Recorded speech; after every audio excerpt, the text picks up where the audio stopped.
안녕하세요. 저는 김금동이라고 합니다. 정말 큰일 날 뻔했던 제 이야기 좀 들어주세요.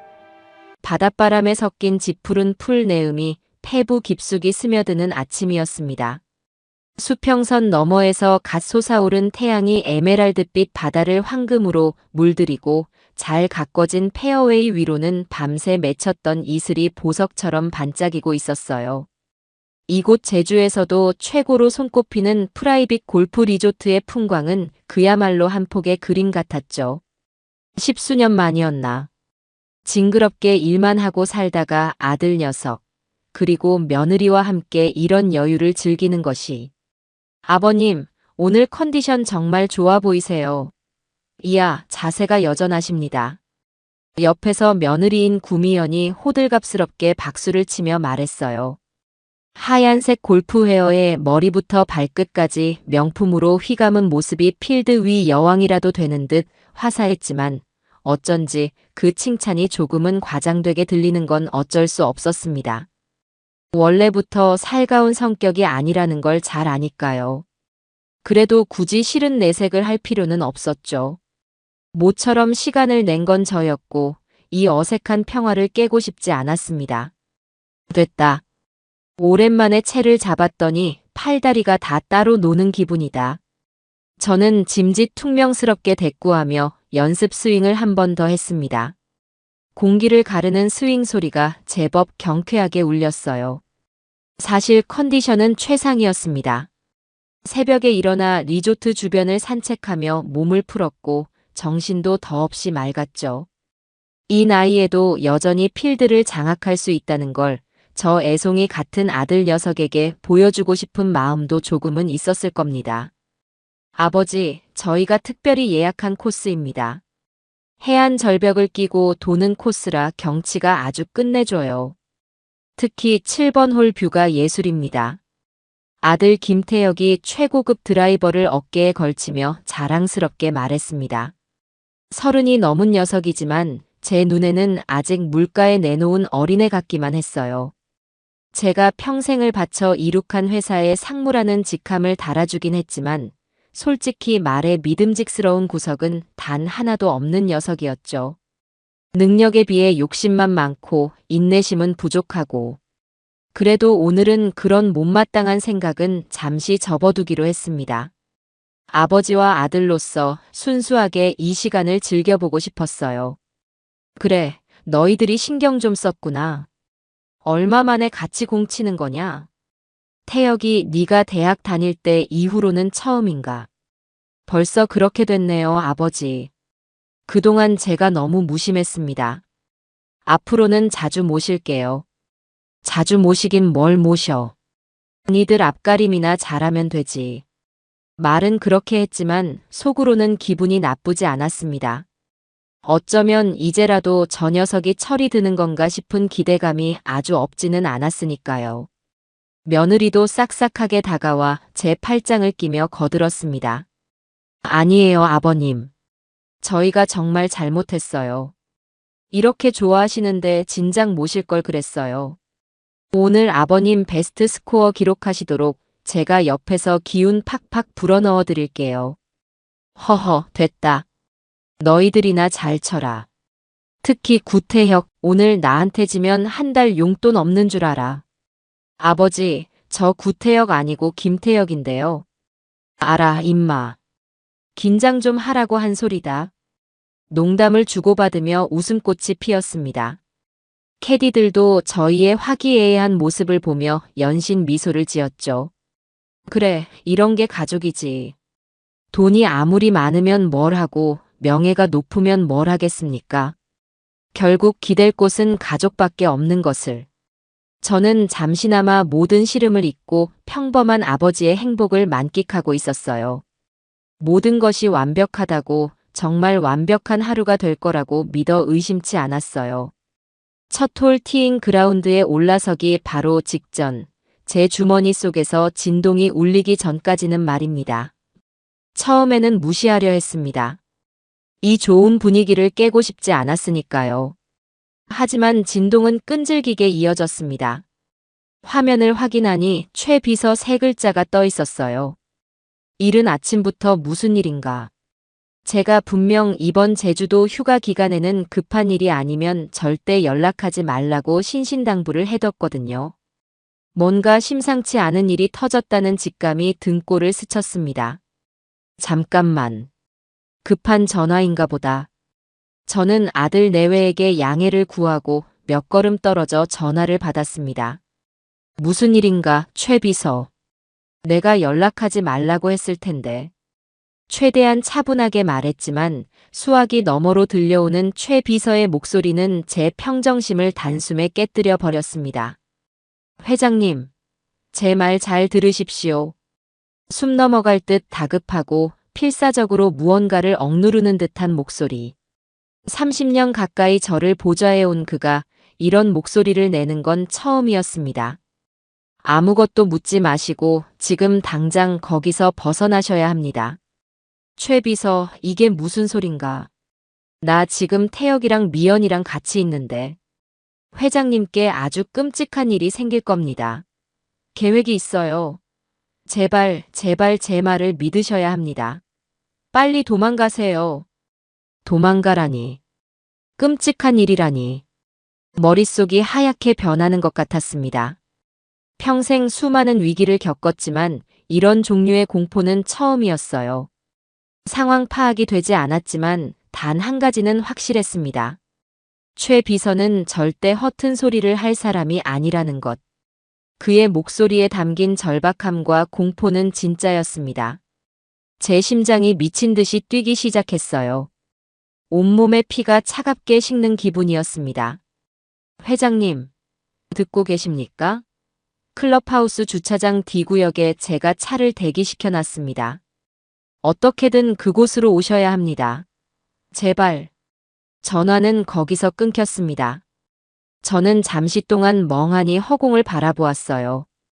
방금 전까지 완벽하게만 보였던 제주의 풍경이 순식간에 저를 집어삼키려는 거대한 지옥도처럼 보이기 시작했습니다. 등 뒤에서는 아들과 며느리의 웃음소리가 들려왔죠. 저 웃음소리가, 저 살가운 몸짓들이 전부 가짜란 말인가? 저를 향한 덫이란 말인가? 아버지, 무슨 전화인데 그렇게 심각하세요? 회사에 무슨 일 있대요? 태혁이가 걱정스러운 표정으로 다가와 물었습니다. 며느리 미연이의 눈에도 의문이 가득했죠. 저 표정 뒤에 어떤 칼을 숨기고 있는 걸까? 온몸에 소름이 돋았지만 저는 초인적인 힘으로 표정을 관리했습니다. 수십 년간 비즈니스라는 전쟁터에서 살아남으며 익힌 포커페이스가 이 순간 저를 살리고 있었어요. 지금 여기서 조금이라도 이상한 낌새를 보이면 끝장이었습니다. 아니다. 별일 아니야. 본사에서 확인받을 게 좀 있다고 해서. 그럼 저희 라운딩은요? 괜찮으시겠어요? 며느리가 안타깝다는 듯 말했지만 그 눈빛 어딘가에 스치는 미세한 감정의 파편을 저는 놓치지 않았습니다. 그건 실망감이었을까요? 아니면 초조함이었을까요? 그럼 괜찮고 말고. 이 김금동이가 전화 몇 통 때문에 이 좋은 시간을 망칠 사람으로 보이나. 저는 일부러 호탕하게 웃어 보였습니다. 하지만 속으로는 어떻게 이곳을 빠져나갈지 필사적으로 머리를 굴리고 있었어요. 최 비서의 말을 믿어야만 했습니다. 제 목숨을 건 모험이었지만 선택의 여지는 없었죠. 그리고 그 순간 제 머릿속에 한 가지 방법이 떠올랐습니다. 가장 유치하고 가장 고전적인 방법이었지만 지금 상황에서는 최선이었어요. 티잉 그라운드에 다시 올라서는 척하며 저는 갑자기 윽하는 소리와 함께 배를 움켜쥐었습니다. 아이고 배야. 갑자기 왜 이러나. 최대한 고통스러운 표정으로 허리를 숙이자 아들과 며느리가 기겁하며 달려왔습니다. 어머 아버님. 괜찮으세요? 갑자기 왜 그러세요? 아버지. 어디가 안 좋으세요? 의사를 부를까요? 두 사람의 얼굴에 떠오른 당혹감은 진짜처럼 보였습니다. 하지만 저는 이미 그들의 연기를 믿지 않기로 했습니다. 어쩌면 이것조차 계획의 일부일 수도 있겠다는 생각마저 들었죠. 아니다. 아침에 찬 우유를 마신 게 잘못됐나 보다. 화장실 좀 다녀와야겠다. 저희가 같이 가드릴게요, 아버님. 클럽하우스에 가서 좀 쉬시죠. 저희가 따라가겠습니다. 아들 녀석이 제 부축을 하려 들었습니다. 저를 놓치지 않겠다는 의지가 역력했어요. 여기서 순순히 잡히면 모든 게 끝이었습니다. 저는 단호하게 그 손을 뿌리쳤습니다. 됐다. 다 큰 사내가 배탈 좀 난 거 가지고 뭘 유난스럽게구나. 너희는 먼저 시작하고 있어라. 나 금방 약 먹고 따라갈 테니. 오랜만에 온 건데 너희들까지 김새게 할 순 없지. 어서들 시작해. 저는 제왕적인 제 평소 성격을 이용했습니다. 제 고집을 꺾을 수 없다는 걸 저 녀석들은 잘 알고 있었으니까요. 잠시 머뭇거리던 아들은 제 단호한 표정에 결국 고개를 끄덕였습니다. 알겠습니다, 아버지. 그럼 너무 무리하지 마시고 천천히 오세요. 네, 아버님. 저희 먼저 한 홀만 돌고 있을게요. 두 사람이 마지못해 티샷을 준비하는 것을 등 뒤로 느끼며 저는 최대한 자연스럽게 하지만 평소보다 조금 빠른 걸음으로 클럽하우스를 향해 걸었습니다. 심장이 터질 것 같았지만 절대 뒤를 돌아보지 않았어요. 클럽하우스 건물 안으로 들어서자마자 저는 걸음을 재촉했습니다. 화장실로 향하는 복도에서 꺾어 정문이 아닌 주차장으로 향하는 후문으로 내달렸습니다. 드디어 주차장이 눈에 들어왔어요. 약속했던 D구역. 저 멀리 익숙한 검은색 세단 한 대가 비상등을 켠 채 서 있는 것이 보였습니다. 제 인생의 동아줄이었죠. 저는 마지막 남은 힘을 다해 뛰었습니다. 값비싼 골프화가 아스팔트 위에서 미끄러지는 소리를 냈지만 신경 쓸 겨를이 없었어요. 차에 가까워지자 뒷문이 스르륵 열렸습니다. 저는 몸을 날리다시피 차 안으로 구겨 넣었습니다. 회장님. 운전석에서 저를 돌아보는 최 비서의 얼굴은 하얗게 질려 있었습니다. 빨리 출발해. 제가 소리치자마자 차는 굉음과 함께 주차장을 빠져나갔습니다. 타이어 마찰음이 고막을 찢을 듯 울렸어요. 리조트를 벗어나는 동안 저는 차마 뒤를 돌아보지 못했습니다. 방금 전까지 천국 같았던 그곳이 이제는 저를 집어삼키려 했던 지옥의 아가리였다는 사실을 아직 온전히 받아들일 수가 없었기 때문입니다. 차가 완전히 대로로 접어들고 나서야 저는 거친 숨을 몰아쉬며 등받이에 몸을 기댔습니다. 온몸이 식은땀으로 흠뻑 젖어 있었어요. 창밖으로 제주의 아름다운 풍경이 빠르게 스쳐 지나갔습니다. 하지만 제 눈에는 그 어떤 것도 들어오지 않았습니다. 머릿속에는 오직 한 가지 생각뿐이었습니다. 도대체 왜 내 아들이, 내 며느리가 나에게. 차 안의 공기는 납덩이처럼 무겁게 가라앉아 있었습니다. 제 옆에서 운전대를 잡은 최 비서는 차마 제 얼굴을 정면으로 보지 못하고 굳은 표정으로 전방만 주시하고 있었죠. 그의 굽게 다문 입술과 핏기 하나 없이 하얗게 질린 얼굴이 제가 방금 겪은 모든 일이 끔찍한 현실임을 끊임없이 상기시켰습니다. 저는 아무 말도 하지 않았어요. 아니, 할 수가 없었습니다. 머릿속이 온통 뒤엉켜 하나의 생각으로 정리되지 않았거든요. 제주공항으로 가는 내내 저는 창밖으로 빠르게 스쳐 지나가는 풍경만 하염없이 바라보았습니다. 평화롭기 그지없는 제주의 5월이 푸르른 실록과 눈부신 햇살이 마치 저를 비웃는 것 같아 견딜 수가 없었어요. 불과 1시간 전까지만 해도 저는 저 아름다운 풍경 속에서 서먹했던 아들과의 관계를 회복하고 며느리의 애교를 받으며 행복한 시간을 꿈꾸고 있었으니까요. 대체 어디서부터 잘못된 걸까요? 모든 것을 다 줘서 문제였을까? 아니면 너무 일에만 미쳐 살아 자식의 마음을 제대로 들여다보지 못한 제 탓일까요? 제가 애지중지, 때로는 매섭게, 하지만 늘 마음속으로는 누구보다 사랑하며 키운 아들. 제 눈에 넣어도 아프지 않을 것 같던 그 녀석이 어쩌다 저런 끔찍한 생각을 품은 괴물이 되어버렸을까. 수십 년의 세월이 깨진 유리 조각처럼 제 머릿속을 파고들었습니다. 갓난아기 때 저를 보고 방긋 웃던 핏덩이의 모습, 처음으로 서툰 발음으로 아빠라고 불렀을 때 세상을 다 가진 듯 벅차올랐던 감동, 미국 유학을 보내놓고 밤마다 잠 못 이루며 혹여 녀석이 엇나갈까 마음 졸였던 날들, 비뚤어질 때마다 매섭게 회초리를 들면서도 돌아앉아 소리 없이 눈물을 삼켰던 기억들. 그 모든 것이 거짓이었단 말인가. 제가 쌓아올린 아버지로서의 모든 세월이 이토록 허망하게 부정당해도 되는 것이란 말인가. 김포공항 VIP 라운지에서 서울행 첫 비행기를 기다리는 시간은 영겁처럼 길게 느껴졌습니다.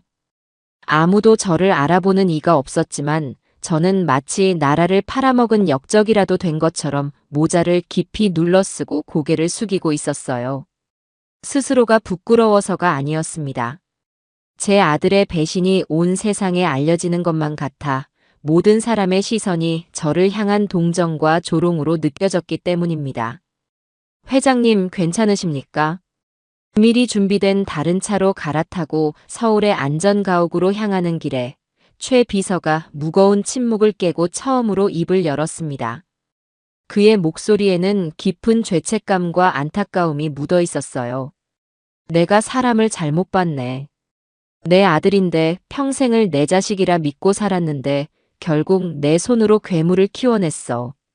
제 목소리가 형편없이 갈라져 나왔습니다. 최 비서는 아무 말 없이 운전대만 더욱 꽉 쥐었죠. 그의 단단한 침묵이 오히려 제게는 더 큰 위로가 되었습니다. 자네는 언제부터 알고 있었나?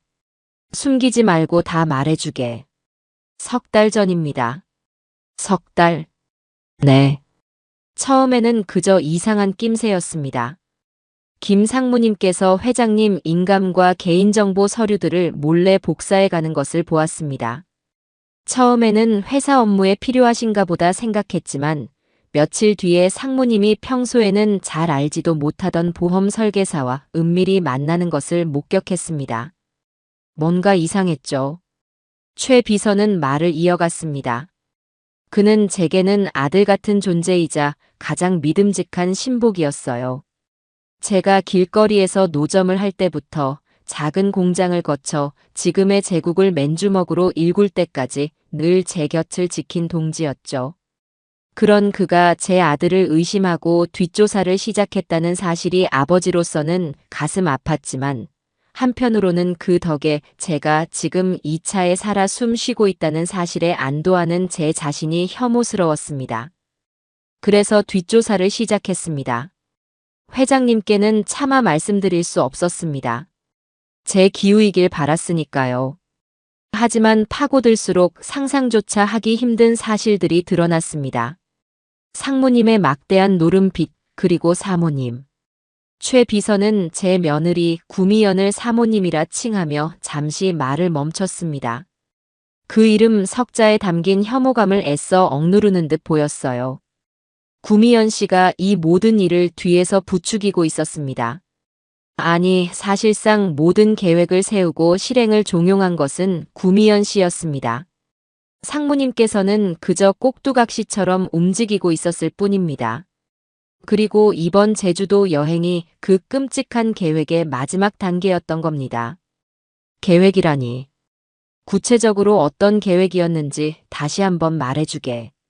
골프카트 브레이크 케이블을 절단해서 7번 홀 해안 절벽의 가장 가파른 내리막 코스에서 추락을 유도할 계획이었습니다. 회장님의 운전 부주의로 인한 완벽한 사고로 위장해서 그 누구의 의심도 사지 않으려 했던 겁니다. 최 비서의 말을 듣는 순간 눈앞이 다시 한번 캄캄해졌습니다. 아들 녀석이 유독 7번 홀의 경치가 아름답다고 예술이라고 해맑게 웃으며 말하던 그 표정이 귓가에 악마의 속삭임처럼 메아리 쳤어요. 세상에서 가장 아름다운 풍경 속에서 제 아비의 마지막을 그리려 했다니. 피가 거꾸로 솟는 기분이었습니다. 분노를 넘어선 무언가가 제 온몸을 지배하기 시작했어요. 그것은 용암처럼 뜨거웠지만 동시에 빙하처럼 차갑고 아주 날카로운 감정이었습니다. 차는 서울 시내의 한적한 오피스텔 지하주차장으로 들어섰습니다. 최 비서가 미리 마련해둔 안전가옥이었죠. 누구의 눈에도 띄지 않는 평범하기 짝이 없는 곳이었지만 그 어떤 호화로운 제 저택보다도 안전하게 느껴졌습니다. 집 안으로 들어서자 최 비서는 굳은 표정으로 서류 가방을 열었습니다. 그리고 그 안에 내용물들을 거실 테이블 위에 하나씩 아주 정성스럽게 올려놓기 시작했어요. 그것들은 제 아들과 며느리가 저지른 배신의 증거물이자 앞으로 그들의 영혼을 갈갈이 찢어놓을 복수의 칼날이 될 것들이었습니다. 가장 먼저 제 눈에 들어온 것은 두툼한 보험 증권 뭉치였습니다. 국내 최고 보험사들의 이름이 선명하게 박혀 있었죠. 총 5군데. 피보험인은 저 김금동. 법정 상속인이자 사망 시 수익자는 외아들 김태혁. 모든 보험금을 합산한 금액은 자그마치 500억 원. 제 손이 미세하게 떨려왔습니다. 가입일은 불과 석 달 전부터 한 달 전 사이. 제 서명란에는 제 필체를 교묘하게 위조한 사인이 버젓이 자리하고 있었습니다.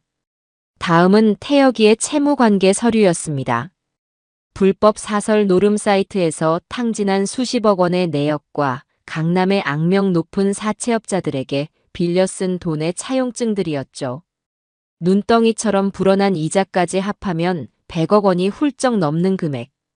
이 정도 빚이라면 500억이라는 거액의 보험금이 왜 필요했는지 충분히 설명이 되고도 남았습니다.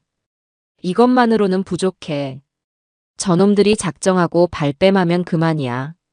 내가 아들의 빚을 갚아주기 위해 보험 가입에 동의했다고 치매 기운이 있는 늙은 아버지를 구슬렸다고 우기면 법정 싸움이 지루하게 길어질 수 있어.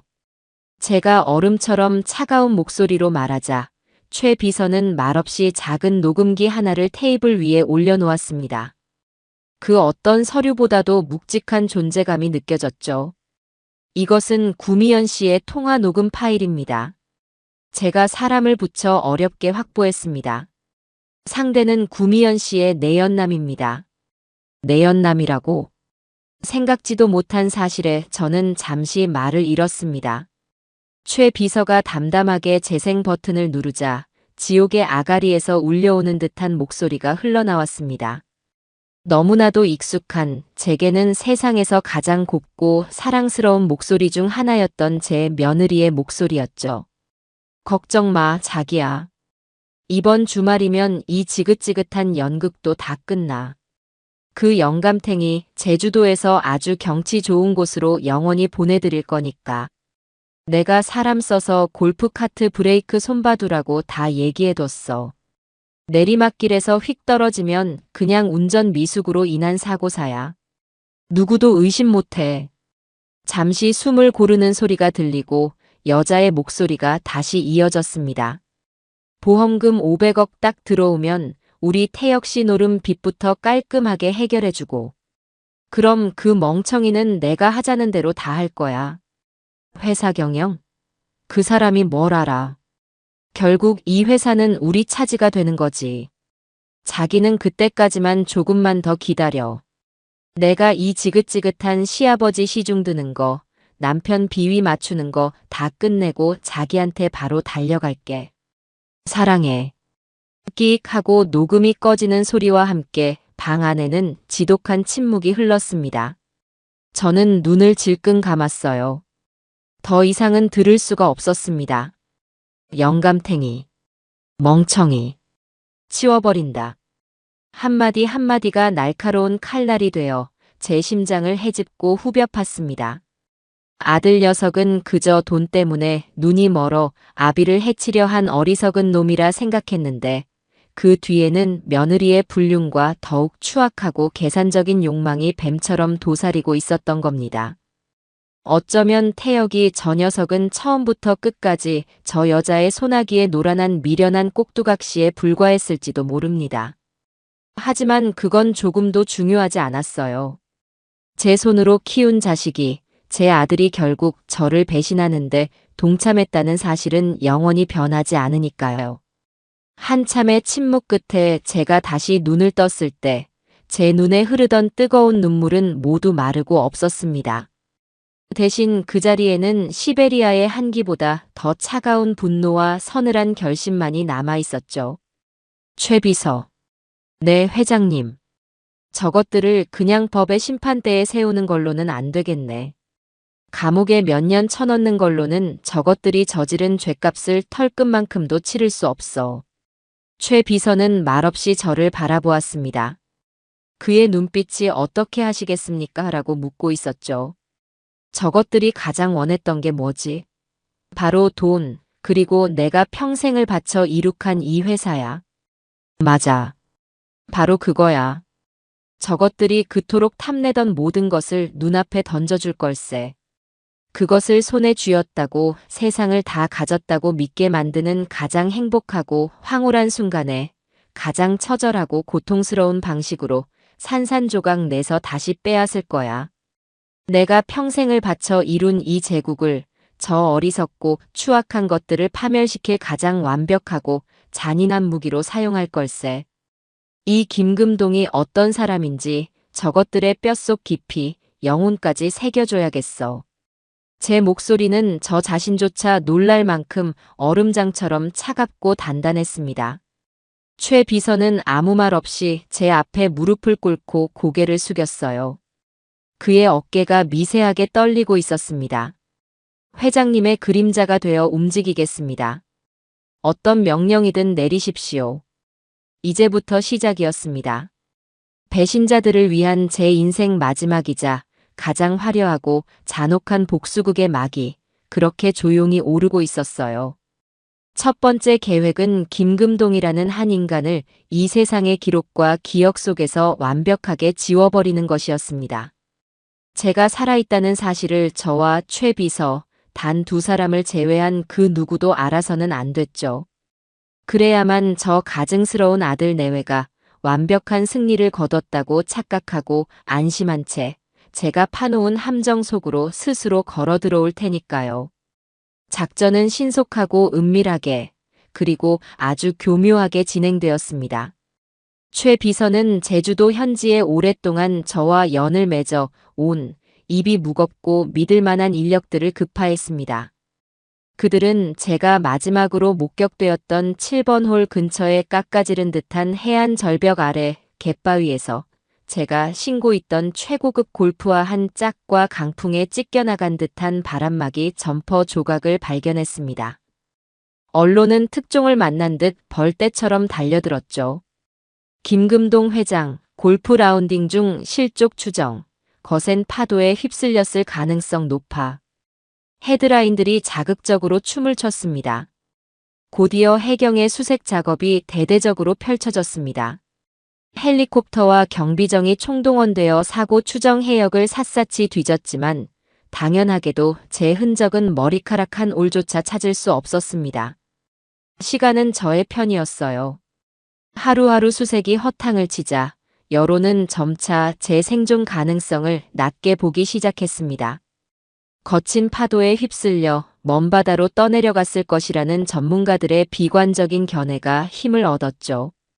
저는 서울의 안전가옥에서 98인치 TV 화면을 통해 제 실종 사건을 다루는 뉴스를 매일같이 시청했습니다. 화면 속 앵커는 비통한 표정으로 대한민국 경제에 큰 별이 안타깝게 졌다고 떠들어댔고 자료 화면으로는 흑수저 신화의 입지전적인 인물로 포장된 제 젊은 시절의 성공 스토리가 파노라마처럼 펼쳐졌어요. 기분이 참 묘하더군요. 살아있는 채로 자신의 부고를 접하고 자신의 삶을 다룬 추모 다큐멘터리를 보는 사람이 세상에 몇이나 될까요? 슬픔이나 분노 같은 격한 감정보다는 오히려 기이할 정도의 평온함과 냉정함이 저를 감쌌습니다. 이제 진짜 김금동은 저 제주도의 푸른 바다 아래 잠들었고 오직 복수만을 위해 다시 태어난 차가운 유령만이 이 방 안에 남아있다는 실감이 들었죠. 실종 일주일 후 결국 수색이 성과 없이 종결되자 저의 장례식이 열렸습니다. 대한민국 정재계의 내로라 하는 인사들로 거대한 장례식장은 발 디딜 틈 없이 인산인해를 이루었죠. 저는 최 비서가 장례식장 내부와 주변 곳곳에 설치해둔 수십 개의 초소형 CCTV를 통해 그 모든 광경을 제 안전가옥에서 실시간으로 지켜보고 있었습니다. 상주 완장을 찬 아들 김태혁은 거대한 제 영정 사진 앞에서 그야말로 땅을 치며 목 놓아 울고 있었어요. 어찌나 서럽게 우는지 모르는 사람이 보면 아비 잃은 슬픔에 창자가 끊어지는 세상에 둘도 없는 효자라고 착각할 정도였습니다. 며느리 구미연 역시 눈가가 퉁퉁 붓도록 눈물을 흘리며 슬픔을 이기지 못해 휘청거리는 연기를 하며 조문객들의 부축을 받았죠. 정말이지 아카데미 나무주연상과 여우주연상을 동시에 줘도 아깝지 않을 소름 끼치는 명연기였습니다. 저 가증스러운 악어의 눈물 뒤에 얼마나 추악한 탐욕과 환희가 숨어 있는지 이 세상에서 저를 제외한 그 누구도 알지 못했습니다. 아버지, 아버지. 이렇게 허망하게 가시면 어떡합니까? 이 불효자는 이제 어찌 살라고. 아버지. 태혁이 녀석이 제 영정 사진을 붙들고 오열하는 장면에서는 저도 모르게 실소가 터져 나왔습니다. 저놈이 저런 연기에도 제법 소질이 있었구나. 회사 경영 대신 처음부터 배우나 시켜볼 걸 그랬나 봐요. 저놈의 재능을 너무 늦게 알아본 제 불찰이었습니다. 조문객들은 그런 태혁이의 등을 두드리며 진심 어린 위로의 말을 건넸습니다. 김상무, 이제 그만 기운 차리게. 자네가 이제 아버님의 그 무거운 짐을 대신 짊어져야지.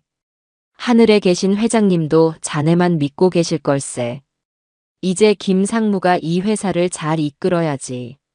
그 말을 듣는 태혁이의 입꼬리가 아주 미세하게 거의 누구도 알아챌 수 없을 만큼 살짝 올라갔다가 내려오는 것을 저는 똑똑히 보았습니다. 제자리를 물려받는다는 달콤한 말에 슬픔의 연기 속에서도 희열을 감추지 못한 것이죠. 길고 지루한 장례식이 끝나고 모든 조문객이 돌아간 텅 빈 장례식장. 태혁이와 미연이 두 사람만이 제 영정 앞에 섰습니다. 미연이가 주변을 한번 쓱 둘러보며 아무도 없다는 것을 확인하더니 태혁이의 팔을 툭 치며 속삭였어요. 이제 그만 일어나 자기야. 곡소리도 하루 이틀이지 보는 사람도 없는데 뭐 하는 거야? 힘들어 죽겠네. 그래도 마지막인데 아버지 얼굴 좀 더 보고. 마지막은 무슨. 이제부터 진짜 시작이지. 안 그래? 미연이가 태혁이의 턱을 잡아 자신을 보게 만들었습니다. CCTV의 흐릿한 화질 너머로도 그녀의 눈이 탐욕으로 번뜩이는 것이 선명하게 느껴졌어요. 이제 이 모든 게 다 우리 거야. 네가 이 회사 회장이고 나는 이 집의 안주인이라고. 알겠어? 그러니까 이제부터는 우는 소리 그만하고 웃을 일만 생각하자. 응. 두 사람은 서로를 마주보며 의미심장한 미소를 지었습니다. 그리고는 제 영정 사진을 벌레 보듯 한번 힐끗 쳐다보더니 아무런 미련도 없다는 듯 손을 잡고 장례식장을 빠져나갔습니다. 그 순간 혹시나 하고 제 마음속 어딘가에 신락같이 남아있던 한 조각의 부성애마저 완전히 타서 제가 되어 사라졌습니다. 이제 저들에게는 그 어떤 자비도 동정도 베풀지 않으리라. 저는 제 자신에게 그리고 제 영정 사진에게 굳게 맹세했습니다. 예상대로 장례식이 끝나자마자 긴급 이사회가 소집되었습니다. 그리고 제 유일한 혈육이자 최대 주주라는 명분 아래 김태혁은 회장 직무대행 자리에 만장일치로 추대되었죠. 아직 법적으로 제 사망 신고가 처리되지 않아 공식적인 회장 취임은 아니었지만 실질적으로 회사의 모든 권한과 책임이 그에게 넘어간 것이나 다름없었습니다. 그날 저녁 저는 자택에 미리 설치해둔 몰래카메라를 통해 아들 내외의 성대한 축하 파티를 지켜보았습니다. 최고급 빈티지 샴페인이 펑 소리를 내며 터지고 두 사람은 광기에 찬 웃음을 터뜨리며 서로를 끌어안았어요.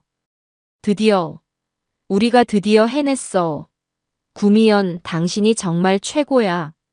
내 인생의 여신이야. 내가 뭘 했어. 다 내 계획대로 완벽하게 됐잖아. 이제 당신은 이 나라 최고의 기업을 이끄는 회장님이야, 김 회장님. 아, 아직도 믿기지가 않아.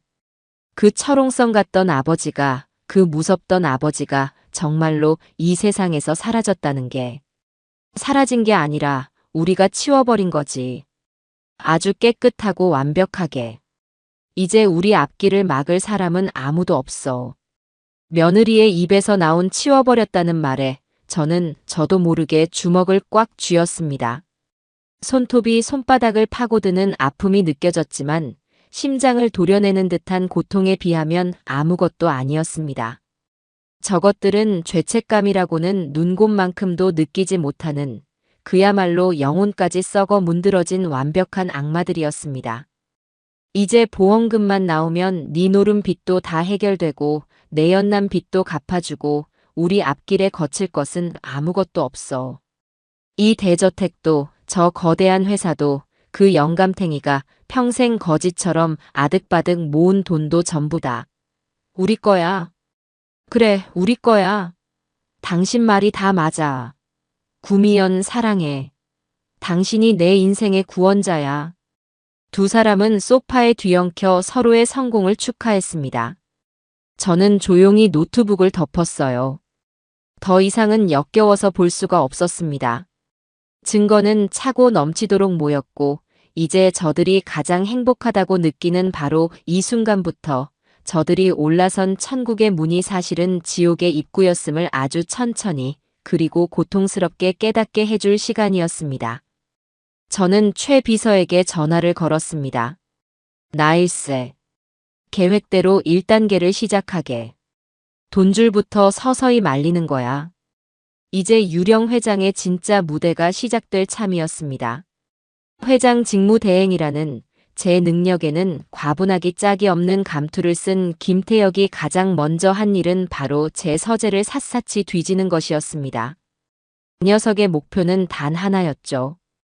제가 수십 년간 철저한 보안 속에 관리해 온 막대한 규모의 비자금 계좌, 그 실마리를 찾는 것이었습니다. 회사 공식 자금과는 별개로 IMF나 금융위기 같은 유사시를 대비해 스위스와 리히텐슈타인, 케이맨 제도 등지의 비밀 계좌에 분산 예치해둔 일종의 최후의 보루였죠. 그 규모는 태혁이 녀석의 상상을 훨씬 뛰어넘는 수준이었고요. 이 녀석은 아마 그 돈만 손에 넣으면 평생을 일하지 않고 흥청망청 살아도 될 거라 생각했을 겁니다. 하지만 어린 반푼어치도 없는 소리였어요. 제가 어떤 사람인데 그런 제국의 명운이 걸린 정보를 아무데나 종이 쪼가리에 적어두겠습니까? 며칠 밤낮으로 서재의 책이란 책은 다 끄집어내고 벽이란 벽은 다 두드려보던 태혁이는 결국 아무것도 찾아내지 못했습니다. 당연한 결과였죠. 모든 계좌 정보와 접근 코드는 제 머릿속과 저와 최 비서만이 아는 128비트 암호화 체계로 보호된 클라우드 서버에 저장되어 있었으니까요. 초조해진 녀석은 결국 전문가를 불러 제 개인 금고까지 강제로 절단해 열어젖혔지만 그 안에서 나온 것이라고는 낡은 흑백 가족사진 몇 장과 제가 젊은 시절 먼저 세상을 떠난 아내에게 썼던 낯간지러운 연애편지 몇 통이 전부였습니다.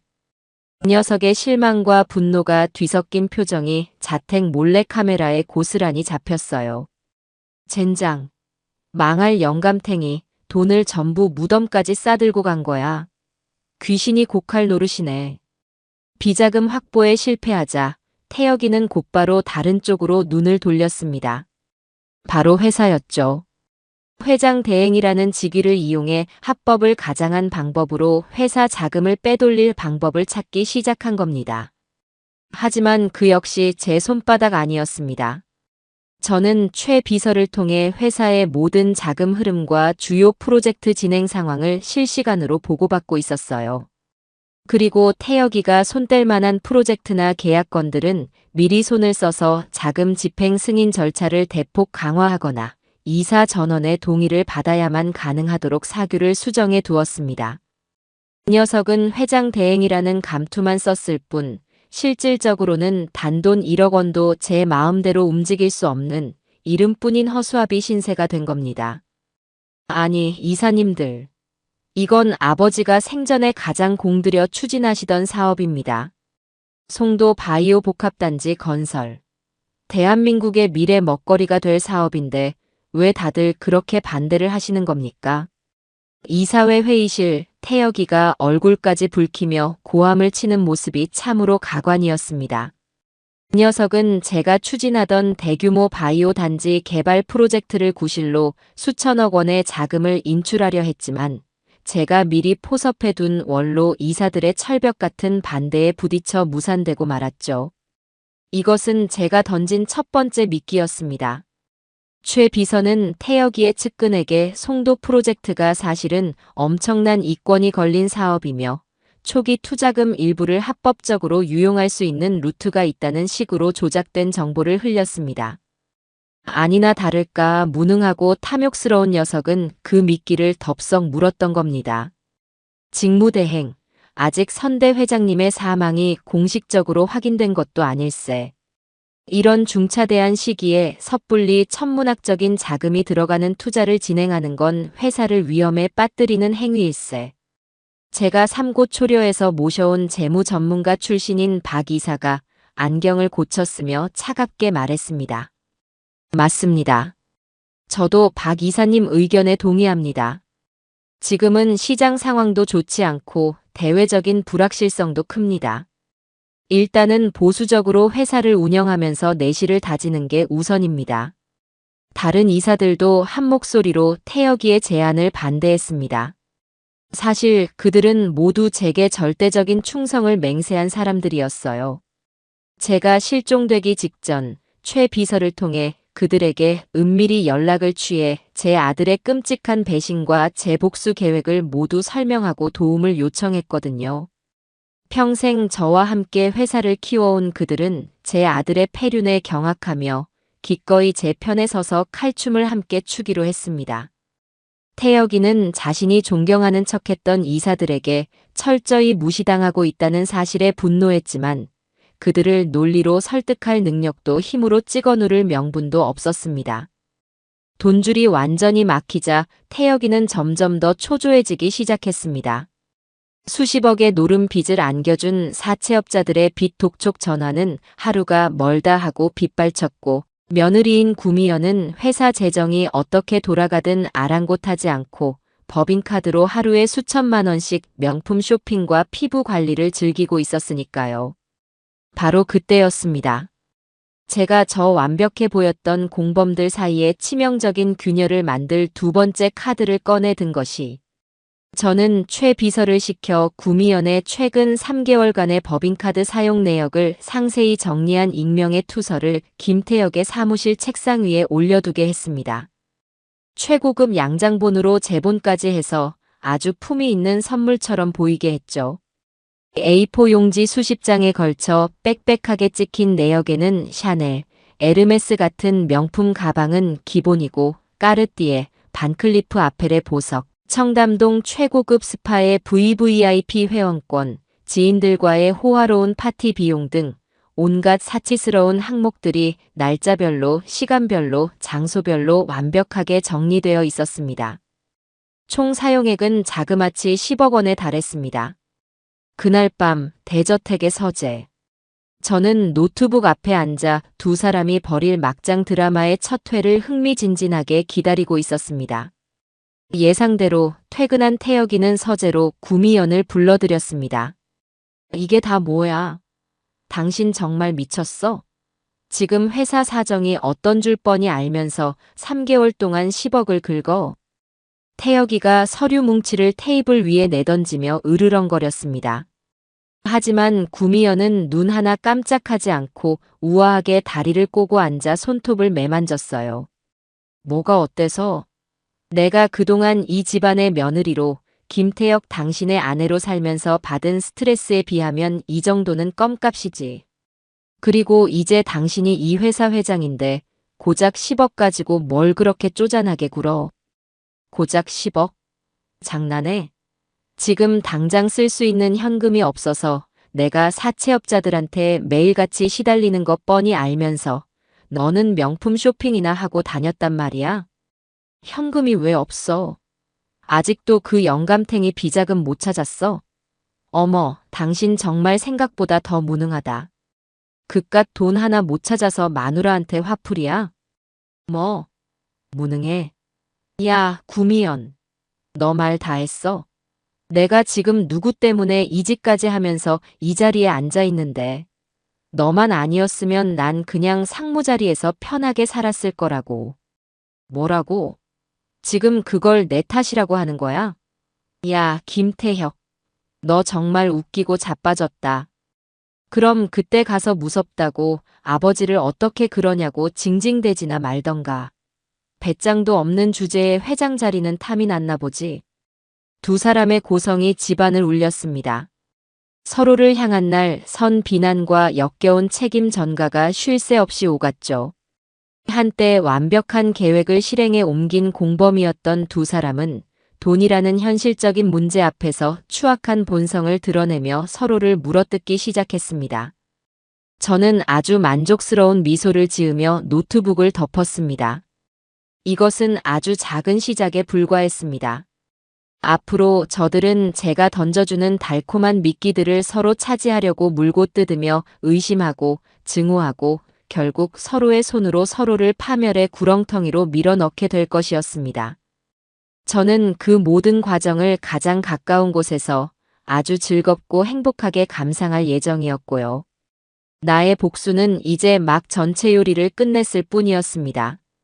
제가 던져놓은 불신의 씨앗은 아들 내외의 마음속에서 아주 빠르고 탐욕스럽게 자라나 마침내 의심이라는 흉측한 독버섯을 피워내기 시작했습니다. 돈 문제로 시작된 그들의 균열은 이제 서로의 존재 자체를 좀먹는 암세포처럼 번져나가고 있었죠. 저는 그 모든 과정을 안전가옥의 모니터를 통해 실시간으로 관람하며 다음 악장을 준비하고 있었습니다. 제 복수극의 이막은 바로 며느리 구미연의 그 끝을 모르는 허영심과 권력욕을 이용하는 것이었습니다. 아니나 다를까 남편인 김태혁을 회장 대행 자리에 앉히는데 성공한 구미연은 이제 자신이 이 제국의 실질적인 안주인이라도 된 것처럼 행동하기 시작했습니다. 그녀의 다음 목표는 회사의 주요 요직에 자신의 사람들을 심어 영향력을 확고히 하는 것이었죠. 물론 그 자신의 사람들이라는 건 그녀의 무능하고 탐욕스러운 친정 식구들을 의미하는 것이었습니다. 어느 날 오후 구미연은 회사의 인사팀장을 자신의 사무실로 호출했습니다. 회장 대행의 부인이라는 완장을 차고 남편 사무실 옆에 떡하니 개인 집무실까지 차린 상태였죠. 인사팀장은 제가 젊은 시절부터 눈여겨보고 직접 키운 인재이자 지금은 최 비서를 통해 제게 모든 것을 보고하는 충신 중의 충신이었습니다. 팀장님 앉으세요. 드릴 말씀이 있어서요. 구미연은 최고급 가죽 의자에 거만하게 몸을 기댄 채 다리를 꼬고 말했습니다. 인사팀장은 공손하게 고개를 숙이고 그녀의 맞은편에 앉았죠. 다름이 아니라 우리 회사도 이제 새로운 시대를 맞았잖습니까? 좀 더 젊고 혁신적인 인재들을 수혈해야 한다고 생각해요. 특히 마케팅이랑 홍보 쪽이 너무 올드한 것 같아. 네, 사모님. 어떤 인재를 염두에 두고 계신지 여쭤봐도 되겠습니까? 내 남동생이 미국에서 MBA를 마치고 최근에 귀국했거든요. 아주 감각이 뛰어나고 스마트한 친구예요.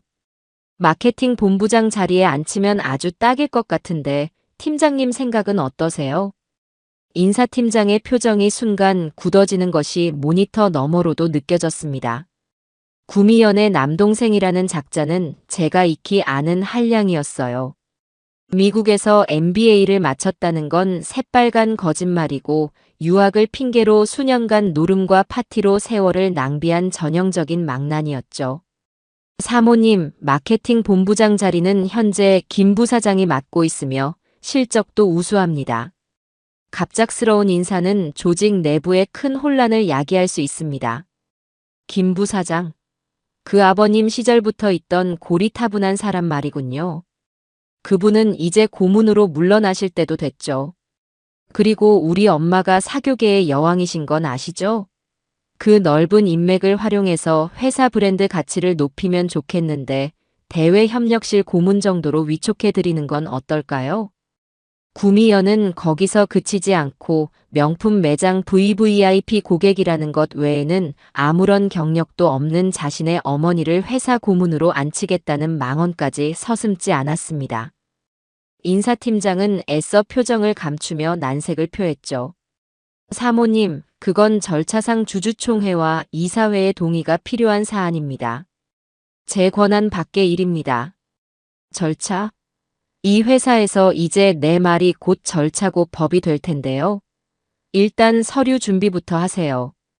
나머진 우리 회장님, 아니, 우리 자기한테 말해서 처리하라고 할 테니까. 구미연은 막무가내였습니다. 대화가 끝난 직후 인사팀장은 곧바로 최 비서에게 모든 대화 내용을 보고했습니다. 그리고 저는 그 녹취록을 즉시 익명의 이메일로 회사의 모든 원로 이사들에게 발송했죠. 결과는 불보듯 뻔했습니다. 이 사진은 발칵 뒤집혔습니다. 저의 비극적인 실종에 대한 슬픔이 채 가시기도 전에 굴러온 돌인 며느리가 회사를 친정의 놀이터로 만들려 한다는 사실에 모두가 경악하고 분노했죠. 그들의 분노는 자연스럽게 아들 김태혁의 리더십에 대한 근본적인 의문으로 이어졌습니다. 한편 돈줄이 막히고 이사회에서 입지마저 좁아진 김태혁은 극심한 스트레스에 시달리다 결국 예전의 악습에 다시 손을 대기 시작했습니다. 바로 노름이었죠. 최 비서의 정보망에 태혁이가 강남의 한 호텔 스위트룸에서 열리는 비밀스러운 VVIP 포커판에 드나든다는 첩보가 입수되었습니다. 저는 최 비서에게 특명을 내렸어요. 그 증거를 확실하게 잡아오라고. 며칠 후 최 비서는 제게 작은 USB 하나를 건넸습니다. 그 안에는 수십 장의 사진과 짧은 동영상 클립이 들어있었죠. 사진 속 태혁이는 잔뜩 상기된 얼굴로 테이블 위에 산더미처럼 쌓인 칩을 쓸어 담고 있었습니다. 하지만 시간이 지날수록 그의 표정은 점점 어두워졌고 마지막 사진에서는 모든 것을 잃은 듯 텅 빈 눈으로 허공을 응시하고 있었어요. 동영상에는 그가 판돈을 모두 잃자 자신이 살고 있는 집, 바로 제 명의로 된 그 대저택의 등기부등본을 담보로 걸며 한 판만 더 를 외치는 처절한 모습까지 담겨 있었습니다. 이 녀석은 아비가 사라지자마자 아비가 평생을 바쳐 이룬 집까지 노름판에 던져버린 겁니다. 저는 그 증거들을 가지고 또 다른 계략을 꾸몄습니다. 먼저 태혁이가 거액의 판돈을 잃고 집문서까지 담보로 잡혔다는 사실을 담은 익명의 편지를 며느리 구미연에게 보냈습니다. 하지만 그냥 보내지 않았죠. 편지 봉투 안에는 노름 현장 사진 몇 장과 함께 태혁이가 젊고 아름다운 여성과 함께 호텔 바에서 다정하게 웃고 있는 교묘하게 합성된 사진을 함께 넣었습니다. 그리고 이번에는 태혁이에게도 선물을 보냈죠. 구미연이 그녀의 내연남과 함께 있는 다정한 사진. 이건 합성이 아닌 진짜였습니다. 이것과 그녀가 자신의 이름으로 해외 조세피난처에 거액의 달러를 송금한 것처럼 조작된 은행 거래 내역서였습니다. 서로에게 가장 치명적인 상처가 될 칼날을 양손에 쥐어준 셈이었죠. 그날 밤 저택은 그야말로 전쟁터가 되었습니다. 이게 뭐야? 김태혁, 너 미쳤어?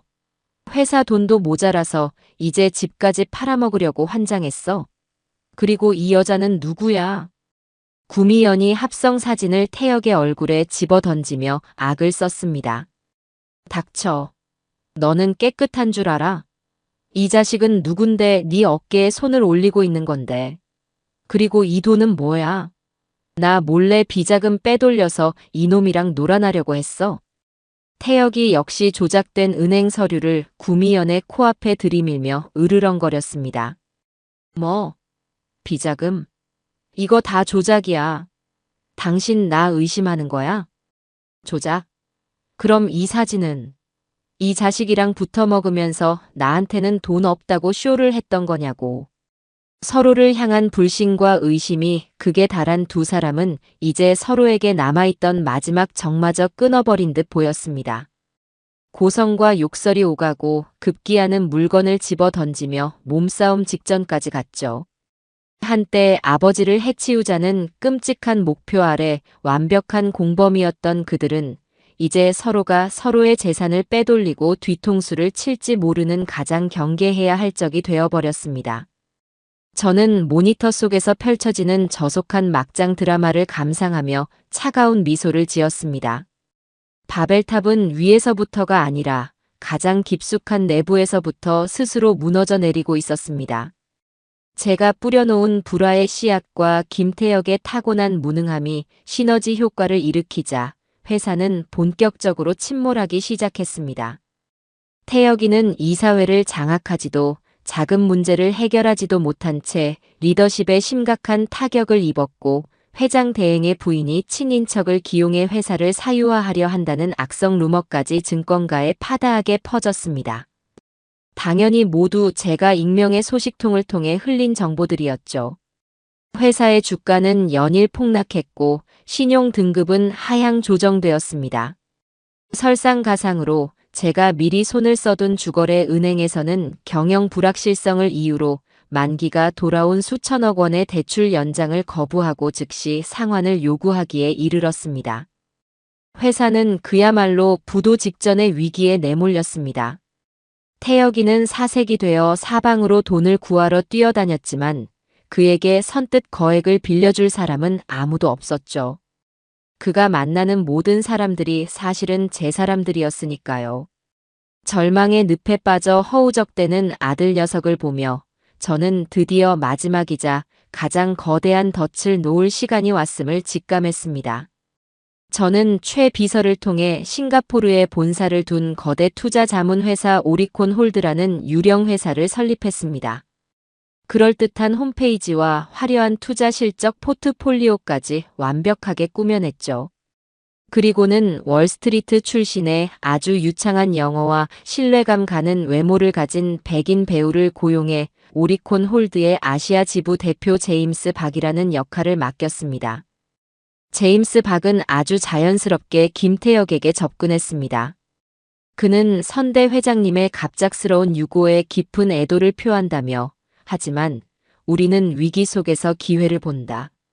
흔들리는 지금이야말로 과감한 투자를 통해 회사를 한 단계 더 도약시킬 적기라는 감언이설로 태혁이를 현혹했습니다. 그는 무려 1조 원이라는 태혁이가 상상조차 할 수 없는 규모의 긴급 자금을 수혈하겠다는 파격적인 제안을 던졌습니다. 벼랑 끝에 몰려있던 태혁이에게 제임스 박의 제안은 하늘에서 내려온 동화줄처럼 보였을 겁니다. 그는 뛸 듯이 기뻐하며 제안을 덥석 물었죠. 물론 세상에 공짜는 없는 법. 제임스 박은 몇 가지 투자 조건을 내걸었습니다. 저희 오리콘 홀드의 투자 원칙은 확고합니다. 저희는 경영자의 책임의식을 가장 중요하게 생각합니다. 따라서 투자를 집행하기에 앞서 김태혁 직무대행께서 보유하신 회사 지분 전량을 이번 투자 계약에 대한 담보로 제공해 주셔야겠습니다. 이는 이사회에 대한 회장님의 강력한 책임 경영 의지를 보여주는 상징적인 조치가 될 겁니다. 사실상 회사를 통째로 담보로 내놓으라는 독소 조항이었지만 책임 경영 의지라는 그럴듯한 포장지에 속아 넘어간 태혁이는 별다른 의심 없이 고개를 끄덕였습니다. 그의 머릿속은 이미 1조 원이라는 돈으로 무엇을 할지에 대한 망상으로 가득 차 있었으니까요. 그리고 또 한 가지. 이번 투자는 규모가 워낙 큰 만큼 모든 주주들 앞에서 투명하게 승인받는 절차를 거치고 싶습니다. 긴급 주주총회를 소집해서 모든 주주들이 보는 앞에서 이 역사적인 계약을 체결하는 모습을 보여주시는 게 어떻겠습니까? 회장님의 리더십을 대내외에 확실히 각인시킬 좋은 기회가 될 겁니다. 이것이야말로 제가 진짜로 원했던 것이었습니다. 저의 화려한 복귀와 아들 내외의 공개 처형을 위한 완벽한 무대. 태혁이는 이 제안 역시 자신의 무너진 위신을 단번에 회복할 절호의 기회라고 착각하고 기꺼이 받아들였습니다. 그는 당장 이사회를 소집해 긴급 주주총회 개최를 공표했습니다. 일부 원로 이사들이 해외 자본의 정체도 불분명한데 너무 성급한 결정 아니냐며 반대하는 척 연기를 했지만 역시 제 사람들인 대다수의 이사들은 회사를 살릴 유일한 방법이라며 태혁이에게 힘을 실어주었죠. 며칠 후 태혁이와 제임스 박은 투자에 대한 최종 합의서에 서명했습니다.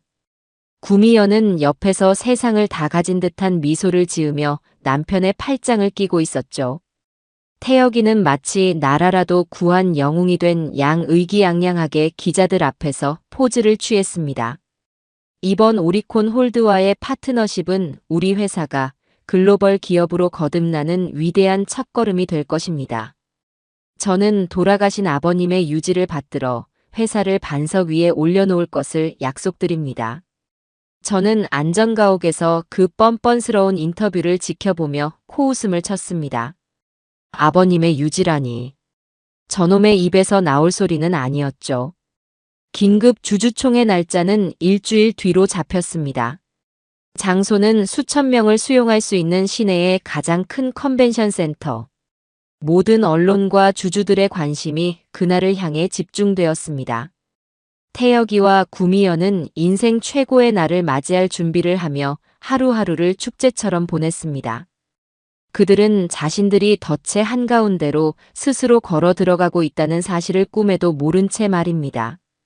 저는 최 비서와 함께 마지막 계획을 점검했습니다. 모든 증거 자료와 영상 파일, 그리고 저의 극적인 등장을 위한 모든 시나리오가 완벽하게 준비되었습니다. 최 비서, 그동안 고생 많았네. 아닙니다, 회장님. 이제 곧 모든 것이 제자리로 돌아갈 겁니다. 그래, 제자리로 돌아가야지. 감히 제 주인을 물어뜯으려 한 미친 개들에게는 그에 걸맞은 자리를 찾아줘야 하지 않겠나.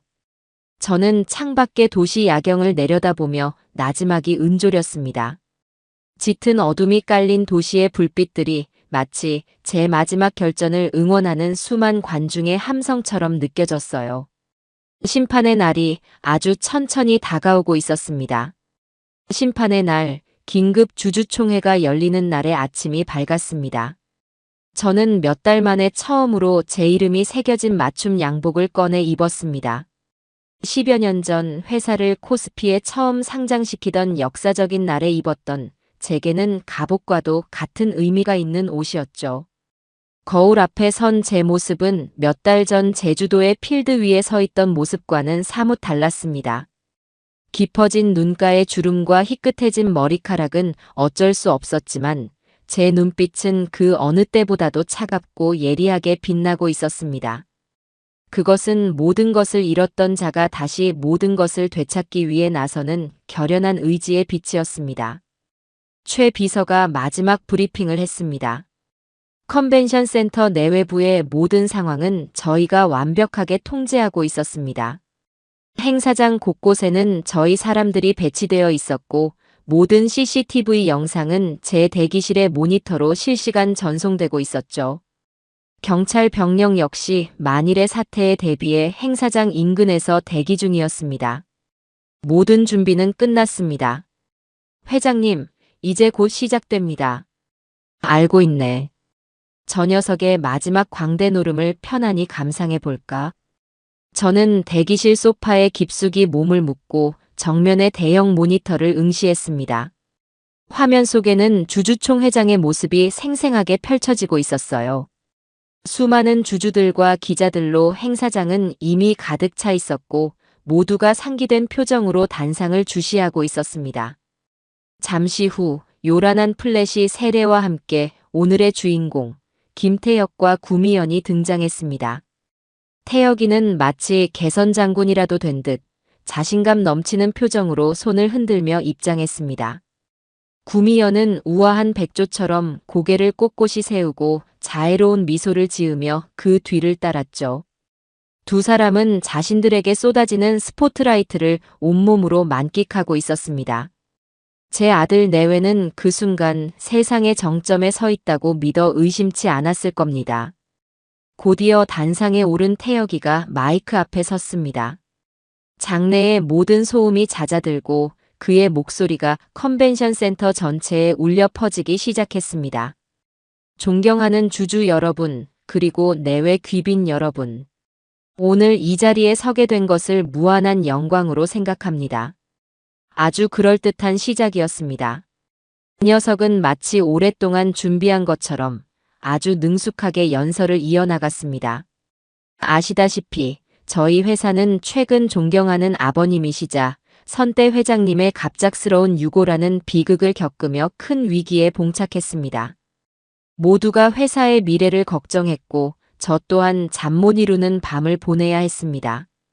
하지만 저는 주저앉아 있을 수만은 없었습니다.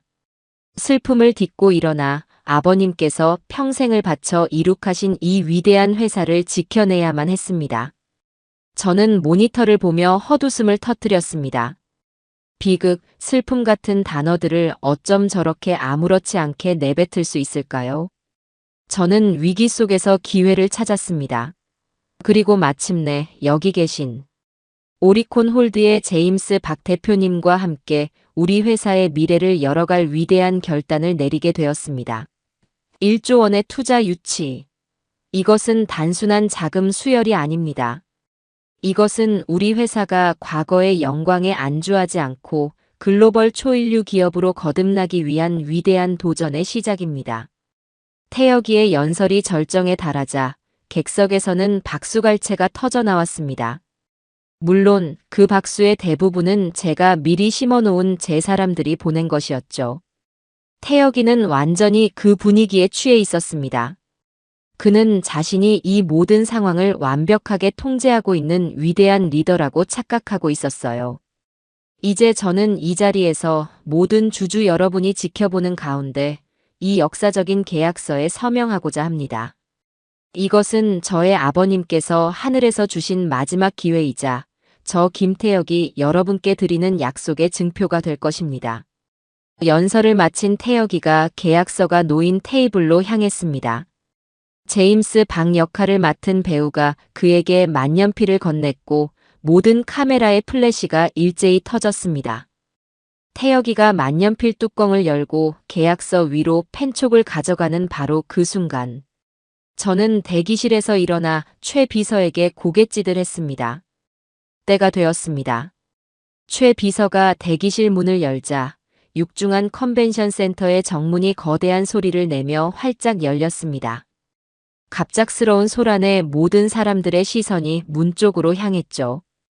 눈부신 역광 속으로 한 남자의 실루엣이 나타났습니다. 처음에는 웅성거리던 사람들의 목소리가 제가 천천히 안으로 걸어 들어오자 순식간에 물을 끼얹은 듯 조용해졌습니다. 정적이었습니다. 수천 명의 사람들이 숨 쉬는 것조차 잊은 듯 유령이라도 본 것 같은 표정으로 저를 바라보았습니다.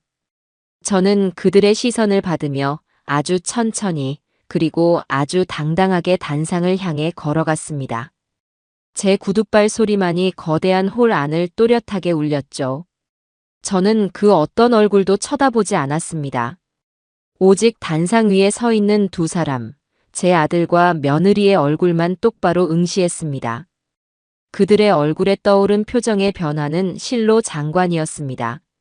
처음에는 웬 미친놈인가 하는 짜증 섞인 표정, 이내 저를 알아보고는 믿을 수 없다는 듯 눈을 비비는 경악의 표정, 그리고 마침내 이 모든 것이 현실임을 깨달았을 때 그들의 얼굴은 순식간에 모든 핏기가 가시며 새하얀 석고상처럼 굳어버렸습니다. 특히 구미연은 금방이라도 비명을 지르며 쓰러질 것처럼 입을 벌린 채 부들부들 떨고 있었어요. 마침내 제가 단상 아래에 도착했습니다. 멍하니 서 있던 사회자가 저를 보고는 기겁하며 뒷걸음질 쳤죠.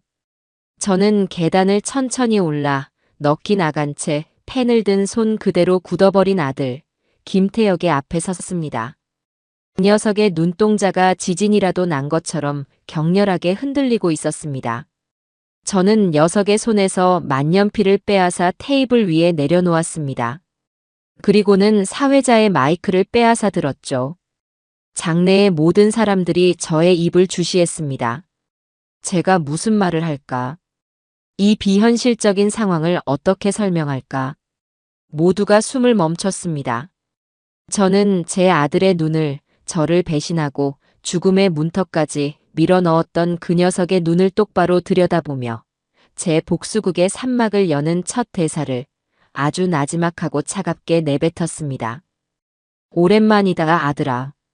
제 나지막한 목소리가 거대한 컨벤션 센터의 스피커를 통해 울려 퍼지는 순간 시간은 그대로 멈춘 듯 했습니다. 모든 소음, 모든 움직임, 모든 숨소리마저 얼어붙었습니다. 수천 개의 눈동자가 일제히 저와 제 앞에 선 아들 녀석에게로 향했습니다. 그 녀석은 손에 든 만년필을 그대로 허공에 쥔 채 마치 메두사의 눈이라도 본 것처럼 온몸이 회색으로 굳어 있었죠. 그 녀석의 동공은 지진이라도 난 것처럼 격렬하게, 아주 처절하게 흔들리고 있었습니다. 아버지, 말도 안 돼. 당신 귀신인가?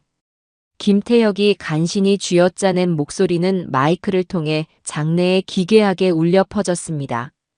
그 목소리를 신호탄으로 멈춰있던 세상이 미친 듯이 다시 돌아가기 시작했습니다. 세상에, 김금동 회장이다. 살아있었어. 이게 어떻게 된 일이야? 특종이다, 특종. 기자석에서 가장 먼저 폭발적인 반응이 터져 나왔습니다. 수백 개의 카메라 플래시가 일제히 저를 향해 터지며 눈앞을 하얗게 만들었고 기자들은 무대 앞으로 미친 듯이 몰려들기 시작했죠. 주주들은 경악과 혼란 속에서 자리에서 일어나 웅성거렸습니다. 이 비현실적인 상황을 그 누구도 제대로 받아들이지 못하고 있었어요. 단상 위의 구미연은 이미 이성을 잃은 듯 보였습니다. 그녀는 비명조차 지르지 못하고 하이힐을 신은 채 비틀거리며 무대 뒤로 도망치려 했습니다. 하지만 그녀의 퇴로는 이미 최 비서가 보낸 건장한 남자 2명에 의해 완벽하게 차단되어 있었죠. 절망적인 표정으로 다시 무대 중앙을 돌아보는 그녀의 눈과 제 눈이 허공에서 마주쳤습니다. 그녀의 눈동자 속에는 순도 100%의 그 어떤 불순물도 섞이지 않은 순수한 공포가 담겨 있었습니다. 저는 그 아수라장의 한가운데에서 폭풍의 눈처럼 고요하고 차분하게 서 있었습니다. 그리고는 굳어버린 아들의 손에서 만년필을 빼앗아 테이블 위에 내려놓았죠.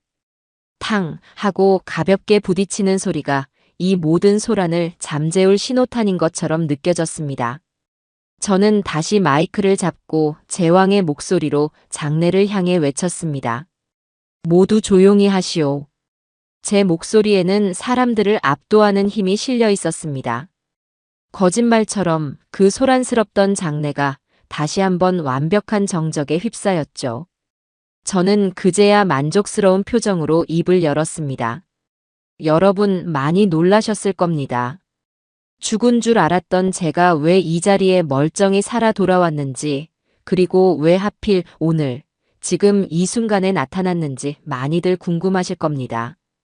지금부터 그 모든 것에 대한 답을 보여드리겠습니다. 저는 최 비서를 향해 고갯짓을 최 비서는 제 신호를 받아 노트북의 엔터키를 눌렀죠. 그러자 김태혁의 뒤편에 있던 원래대로라면 오리콘 홀드의 화려한 홍보 영상이 나왔어야 할 거대한 스크린이 깜빡거리더니 이내 익숙한 화면 하나를 띄웠습니다. 바로 제 장례식장의 모습이었습니다.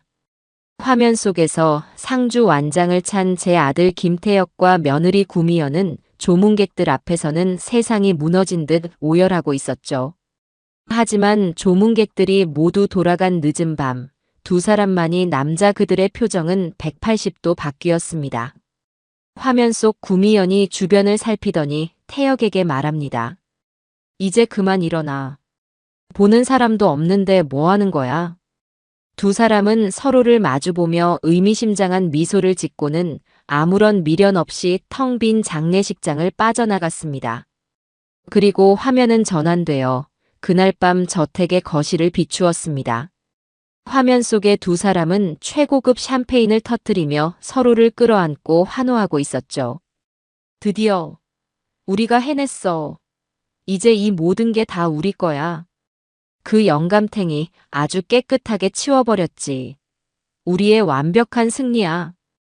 그들의 광기 어린 웃음소리가 스피커를 통해 장내에 울려 퍼졌습니다.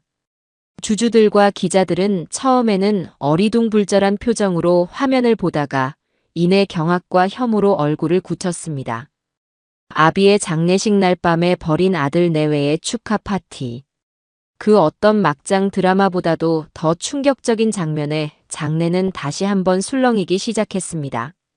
저것이 제 아들과 며느리가 제 무덤에 흙이 마르기도 전에 보인 진정한 애도의 방식이었습니다. 제가 나지막이 내레이션을 덧붙이자 태혁이는 아니야. 저건 거짓말이야. 조작된 거라고. 라며 미친 사람처럼 소리쳤습니다. 하지만 그의 발악은 이어질 다음 증거 앞에서 처참하게 묻혀버리고 말았죠. 여러분, 제 며느리는 참으로 상냥하고 정이 많은 아이였습니다. 적어도 제 앞에서는 그랬죠. 그 아이가 제 뒤에서는 어떤 생각을 하고 있었는지 다 함께 들어보시겠습니다. 최 비서는 스크린의 영상을 끄고 음성 파일 하나를 재생했습니다. 지지직거리는 잡음과 함께 구미연의 목소리가 악마의 속삭임처럼 컨벤션 센터 전체에 울려 퍼졌습니다. 걱정 마, 자기야. 이번 주말이면 다 끝나. 그 영감탱이 제주도에서 아주 경치 좋은 곳으로 영원히 보내드릴 거니까. 내가 사람 써서 골프카트 브레이크 손봐두라고 다 얘기해뒀어. 내리막길에서 휙 떨어지면 그냥 운전 미숙으로 인한 사고사야. 누구도 의심 못해. 보험금 500억 딱 들어오면. 거기까지 재생되었을 때 구미연은 마침내 무너져 내렸습니다.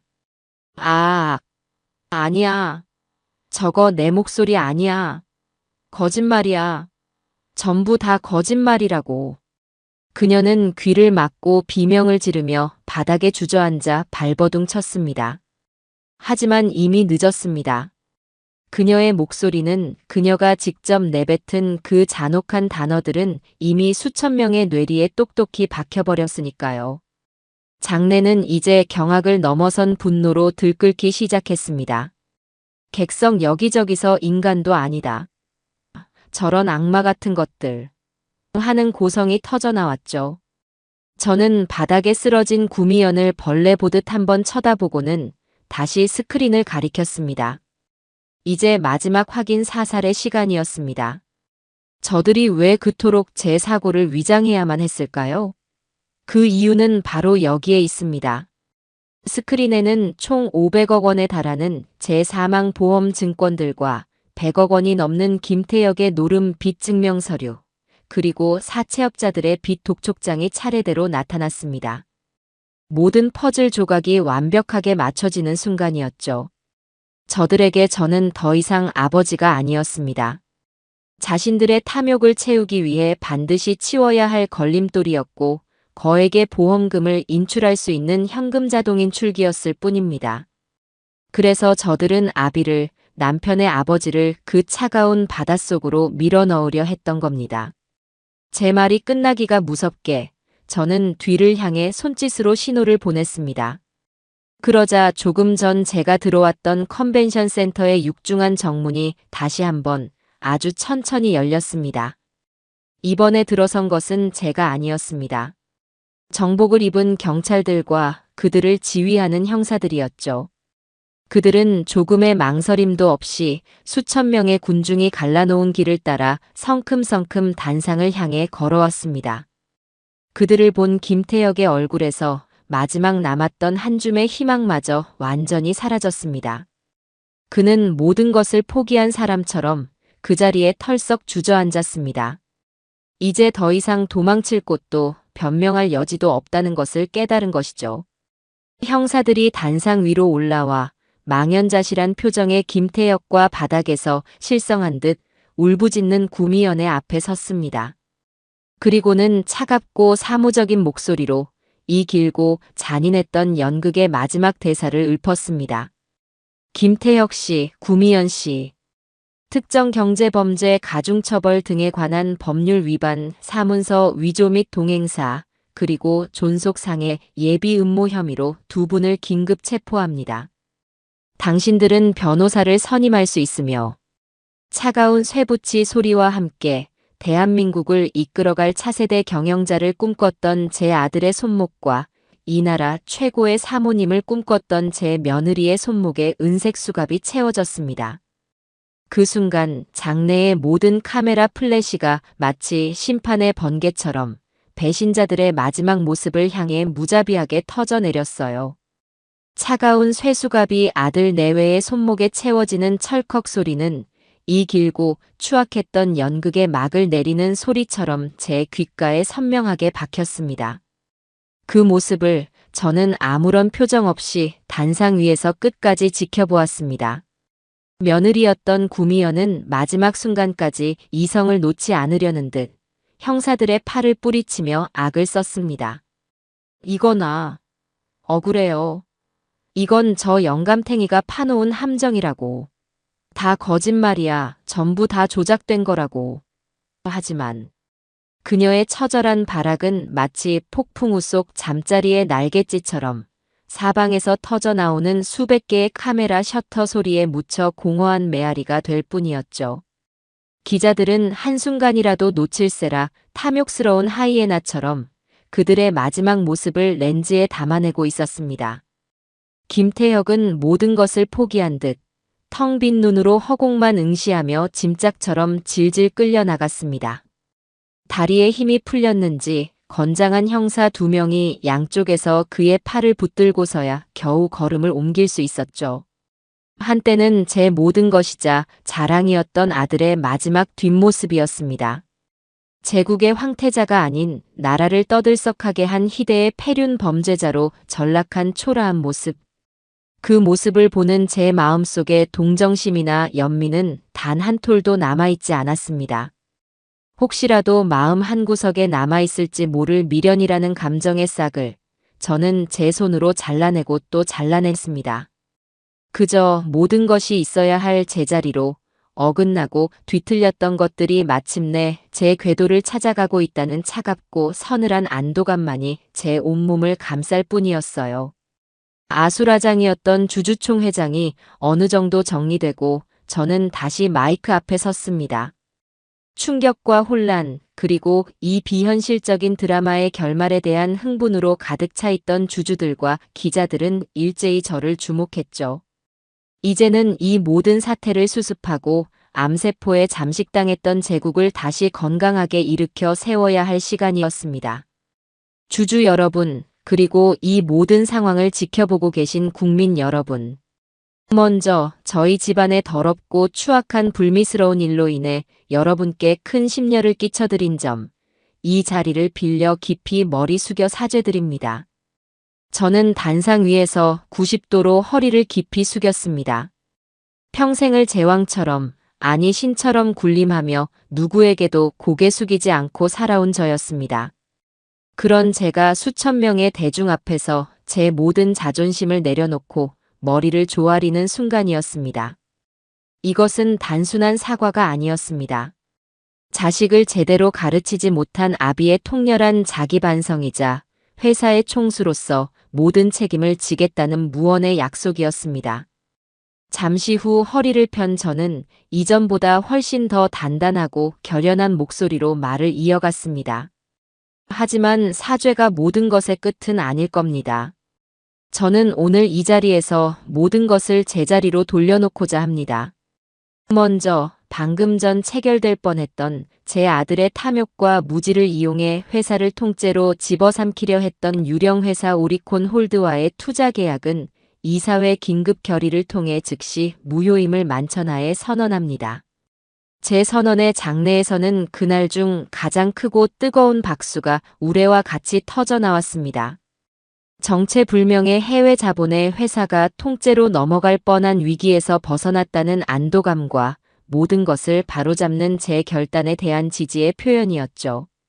그리고 이 모든 사태를 곁에서 지켜보면서도 자신의 안위만을 위해 침묵으로 동조하거나 심지어 그들의 범죄에 적극적으로 가담했던 부패한 임원들 또한 그에 합당한 책임을 져야 할 것입니다. 저는 지금 즉시 본사로 돌아가 긴급 이사회를 소집하여 옥석을 가리는 작업을 시작하겠습니다. 썩은 뿌리는 모조리 도려내고 새로운 줄기를 틔워 회사를 다시 건강한 반석 위에 올려놓겠습니다. 지켜봐 주십시오. 제 말은 단순한 선언으로 끝나지 않았습니다. 주주총회가 끝나자마자 저는 곧바로 본사 최상층에 위치한 대회의실에서 긴급 이사회를 소집했습니다. 길고 육중한 마호가니 테이블을 사이에 두고 마주 앉은 이사들의 얼굴에는 긴장과 불안, 그리고 일말의 기대감이 뒤섞여 복잡한 그림자를 만들어내고 있었죠. 특히 김태혁의 라인을 타며 온갖 아첨과 비리를 일삼았던 자들의 얼굴은 마치 사형 선고를 기다리는 죄수처럼 하얗게 질려 있었습니다. 저는 회장석에 앉아 그들 한 명 한 명의 얼굴을 독수리처럼 날카로운 눈으로 천천히 훑어보며 입을 열었습니다. 박상무. 자네는 내 아들이 추진했던 송도 바이오 단지 프로젝트의 사업성이 얼마나 터무니없는 것인지 재무 전문가로서 누구보다 잘 알고 있었을 텐데. 그럼에도 불구하고 그가 법인 자금을 손쉽게 유용할 수 있도록 수치를 조작한 허위 보고서를 작성해 이사회를 기만했지. 아닌가? 회장님, 그건 오해십니다. 저는 그저 상무님의 경영 방침을 따랐을 뿐. 닥치게. 어디서 그런 가증스러운 변명을 하는가. 여기 자네가 직접 결제한 원본 서류와 자네가 브로커를 만나 프로젝트를 대가로 거액의 뒷돈을 챙긴 사실이 담긴 녹취록이 있네. 자네의 목소리를 직접 한번 들어보겠나? 제가 묵직한 증거 서류 뭉치를 테이블 위로 던지자 박 상무의 얼굴에서 마지막 핏기마저 사라졌습니다. 그는 덜덜 떨리는 손으로 서류를 집어들려다 이내 포기하고 고개를 떨궜죠. 당신은 오늘부로 해임이야. 이사회에서 당신의 해임안을 즉시 가결하겠네. 그리고 배임 및 횡령 혐의로 검찰에 고발 조치할 걸세. 당신이 평생을 바쳐 이룬 모든 것을 한순간에 잃는 기분이 어떤지 뼈저리게 느껴보도록 하게. 당장 내 눈앞에서 사라지게. 박 상무가 경비원들에게 죄인처럼 끌려나가자 다음 타겟이 된 이 부사장은 제 발로 의자에서 내려와 무릎을 꿇고 빌기 시작했습니다. 회장님, 죽을 죄를 졌습니다. 저는 정말 김태혁 상무가 무서워서 어쩔 수 없이. 그가 회장님의 아들이 아니었습니까? 그의 지시를 거역할 수가 없었습니다. 제게는 처자식도 있습니다. 제발 한 번만 용서해 주십시오. 용서.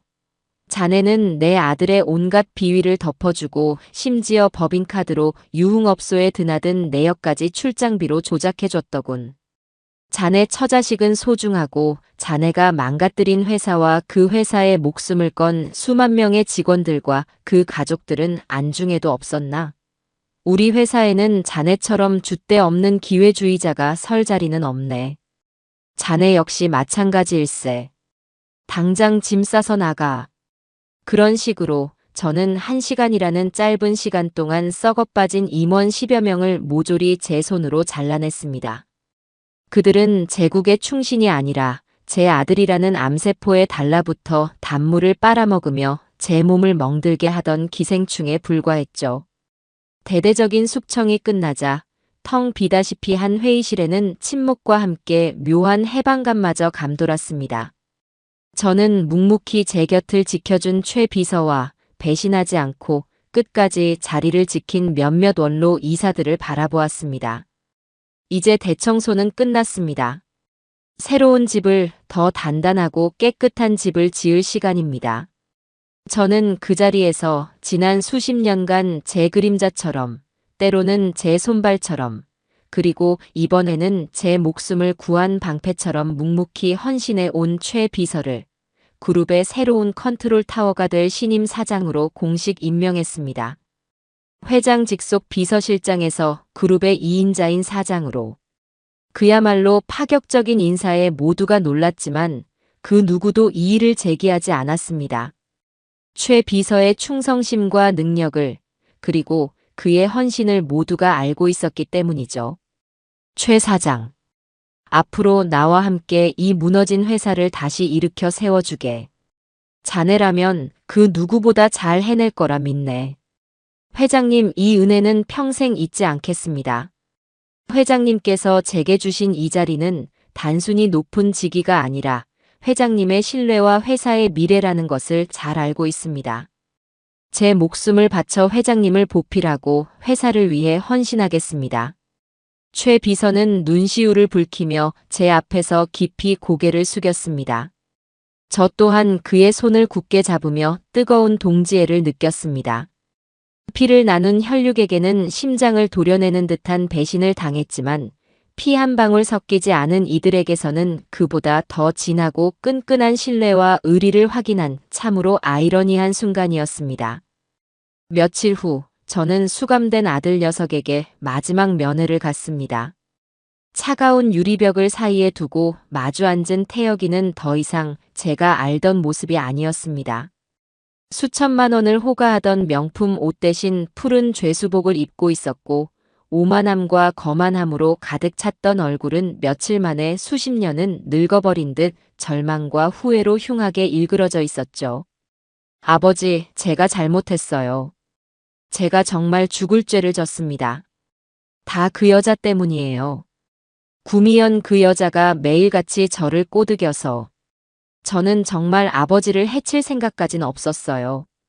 그 여자가 시키는 대로 했을 뿐이에요. 제발 저 좀 꺼내주세요. 어머니가 살아계셨다면 이러지 않으셨을 거잖아요. 제발 한 번만 용서해 주세요. 네. 아버지. 이 녀석은 어린애처럼 유리벽을 두드리며 눈물 콧물을 쏟아내며 빌었습니다. 마지막 순간까지 모든 것을 남의 탓으로 돌리는 그 추한 모습에 저는 남아있던 마지막 연민마저 거두어드렸습니다. 제 마음은 이제 그 어떤 바람에도 흔들리지 않는 잔잔한 호수와 같았죠. 저는 조용히 수화기를 들고 제 아들이었던 저 괴물에게 마지막 말을 건넸습니다. 나는 너를 용서하고 말고 할 자격이 없다. 네. 아버지, 그게 무슨 말씀이세요?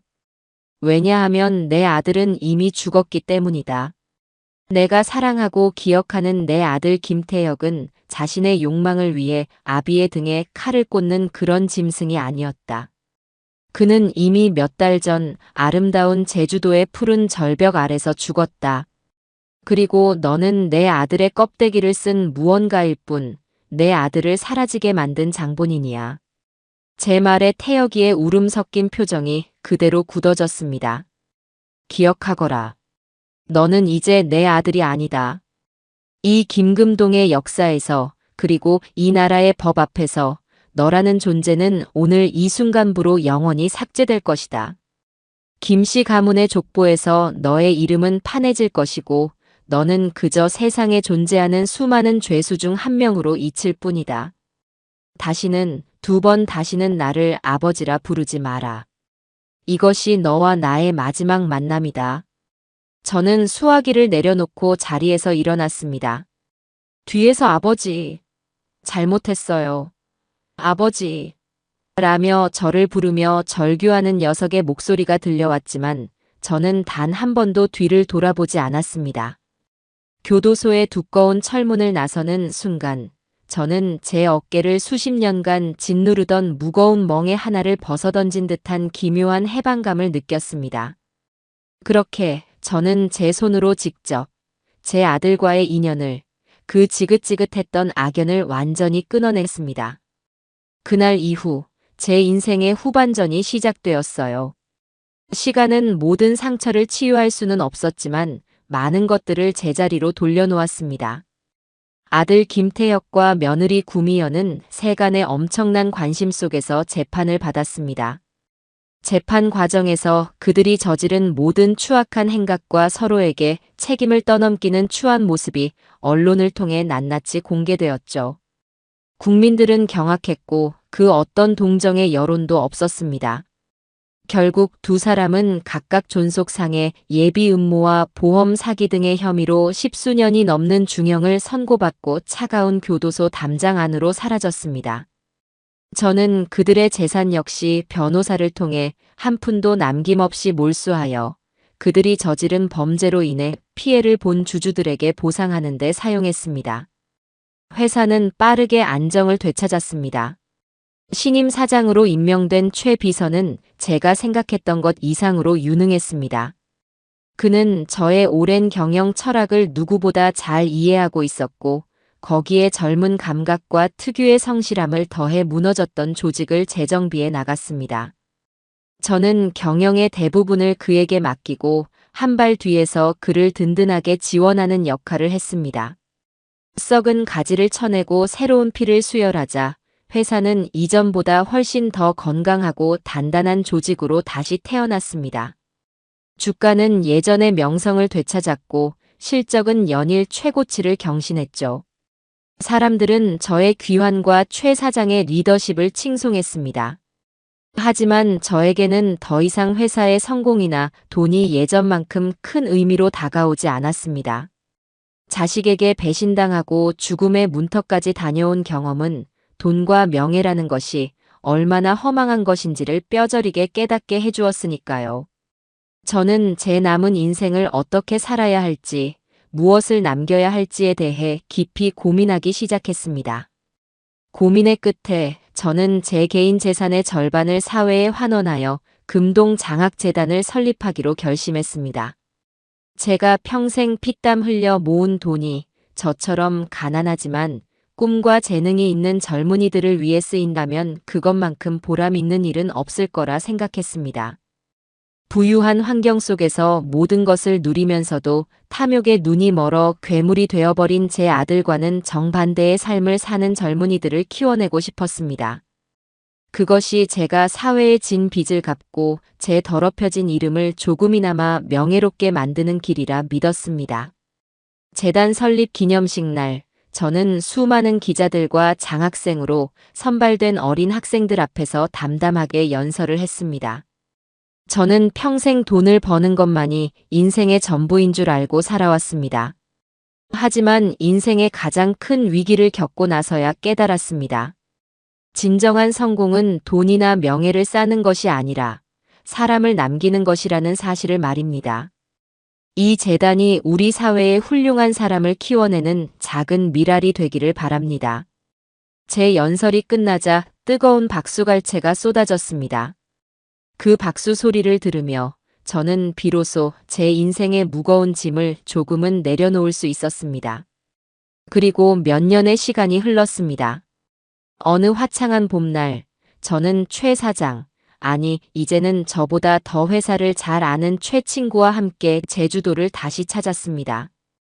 바로 그 지옥 같았던 기억의 장소, 그 골프 리조트였죠. 다시 찾은 그곳은 더 이상 제게 트라우마의 공간이 아니었습니다. 눈부신 햇살과 푸른 잔디, 시원한 바닷바람은 그저 아름다운 제주의 자연일 뿐이었어요.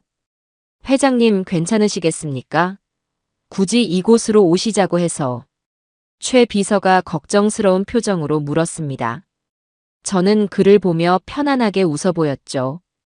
괜찮네. 이제는 다 지난 일이야. 그리고 끝을 맺으려면 시작했던 곳으로 다시 돌아와야 하는 법이지. 저와 최 비서는 나란히 카트에 올라 페어웨이를 달렸습니다. 그리고 마침내 문제의 7번 홀, 해안 절벽 코스에 도착했습니다. 저는 카트에서 내려 아찔한 절벽 끝으로 다가갔습니다. 몇 년 전 제 아들이 저를 밀어 넣으려 했던 바로 그곳이었죠. 발 아래로는 에메랄드빛 바다가 부서지며 하얀 포마를 만들어내고 있었어요. 가슴이 뻥 뚫리는 듯한 절경이었습니다. 참으로 아름다운 곳이야. 이런 곳에서 마지막을 맞이했다면 덜 억울했을지도 모르겠군. 제가 쓴웃음을 지으며 농담을 건네자 최 비서가 손사래를 쳤습니다. 회장님, 그런 무서운 말씀은 하지 마십시오. 회장님은 이제부터 시작입니다. 그래, 자네 말이 맞네. 이제부터 진짜 내 인생의 후반전이지. 저는 티잉 그라운드로 돌아와 드라이버를 힘껏 휘둘렀습니다. 쨍 하는 경쾌한 소리와 함께 하얀 골프공은 포물선을 그리며 푸른 하늘을 향해 힘차게 뻗어나갔습니다.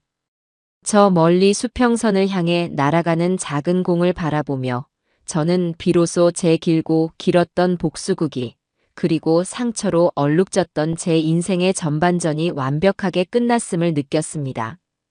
이제 제게 남은 것은 탐욕과 배신이 아닌 신뢰와 의리로 맺어진 새로운 사람들과 함께 제 인생의 마지막 홀을 향해 즐겁게 걸어가는 것뿐이었습니다. 그것이야말로 제가 이룬 진정한 홀인원이었어요.